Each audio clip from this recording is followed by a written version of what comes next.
মাৰিলে টিচাৰ এজনে, সেই হাৰামী টিচাৰজনে এতিয়া কেইদিনমান দিনৰ আগত শুনিলোঁ ৩-৪ মাহৰ আগত ফাঁচি দিব বোলে। ক'ত ফাঁচিও নাই এতিয়ালৈকে, নিউজ নাই।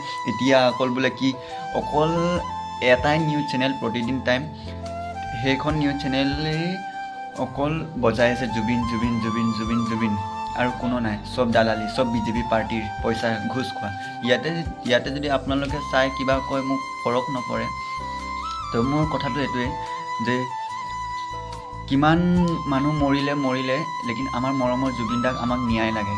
তেওঁ আমাৰ আইডেল আছিলে, নতুন প্ৰজন্মৰ। বহুত কৰি থৈ গৈছে, বহুত কিবা কৰি দিছে। দুখীয়া মানুহ এজনক সহায় কৰে, লেঙেৰা মানুহজনক থিয় কৰাইছে। তো সেইজন ভগৱান হয়, আমাৰ কাৰণে ভগৱান। আমাৰ কাৰণে এই বিজেপি চৰকাৰ নালাগে, আমাক AJP চৰকাৰ নালাগে, আমাক কংগ্ৰেছ নালাগে। এইবিলাক চব ফকতীয়া দালালি হয়। চ' আমাক অকল ন্যায় লাগে। মোৰ এইটো চিধা স্পষ্ট কথা যে মোক অকল ন্যায় লাগে। আমাৰ 6 মাহ হৈ গ'ল, এতিয়া 1 বছৰৰ পিছত হ'ব নেকি?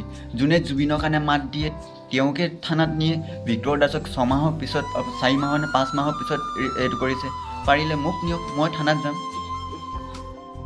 আৰু একো নকওঁ, জাষ্ট এইটোৱে ক'ম। বেছি কথা ক'লে আকৌ মোৰে দিগদাৰ হৈ যাব পিছতকৈ। তো এইটো কাৰণে আপোনালোকে চাওক, হিমন্ত মামা আপুনি চবকে কৰিছে, আপুনি ন্যায় দিম বুলি কৈছে, ন্যায় দিয়ক জল্দি। আপোনাৰ ওপৰত আশা আছে যে আপুনি ন্যায় দিব বুলি।